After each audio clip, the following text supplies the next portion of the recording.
മുംബൈയിൽ നിറഞ്ഞ സദസ്സിൽ കുട്ടിച്ചാത്തൻ നാടകം അരങ്ങേറി. അടുത്ത ജന്മത്തിലെങ്കിലും പൂണൂലിട്ട ബ്രാഹ്മണനാകണമെന്ന് പറയുന്നൊരു കേന്ദ്രമന്ത്രിയുടെ നാട്ടിലാണ് പൂണൂൽ വലിച്ചെറിഞ്ഞുകൊണ്ട് മനുഷ്യപക്ഷത്ത് നിൽക്കണമെന്ന ശക്തമായ സന്ദേശവുമായി കുട്ടിച്ചാത്തൻ കയ്യടി നേടുന്നതെന്ന് ചലച്ചിത്ര നടൻ സന്തോഷ് കീഴാറ്റൂർ പറഞ്ഞു. മുംബൈയിൽ ഒരു നീണ്ട ഇടവേളയ്ക്ക് ശേഷമാണ് മലയാള നാടകവേദി വീണ്ടും സജീവമാകുന്നത്.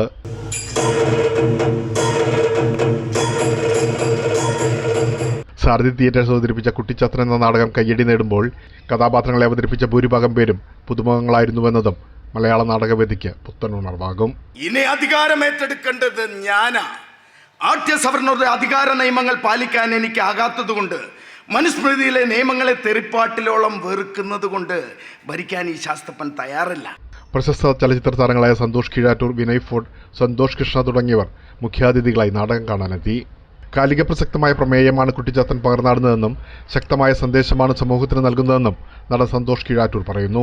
അടുത്ത ജന്മത്തിലെങ്കിലും പൂണൂലിട്ട ബ്രാഹ്മണനാകണം എന്ന് പറയുന്ന ഒരു കേന്ദ്രമന്ത്രിയടക്കമുള്ള ഒരു നാട്ടിലാണ് കുട്ടിച്ചാത്തൻ എന്ന് പറയുന്നത്. പൂണൂര് പൊട്ടിച്ചെറിഞ്ഞുകൊണ്ട് ഏറ്റവും അധസ്ഥിത വർഗത്തിൻ്റെ കൂടെയാണ്, മനുഷ്യപക്ഷത്ത് നിൽക്കേണ്ടവരാണ് നമ്മളെല്ലാം എന്ന് പറയുന്നത് അതിശക്തമായി. അത് എത്ര സാധാരണക്കാർക്ക് വേണ്ടിയാണ് സാരഥിയുടെ നാടകങ്ങളെന്ന് പ്രധാന കഥാപാത്രത്തെ അവസ്മരണീയമാക്കിയ സന്തോഷ് കുമാർ പറഞ്ഞു.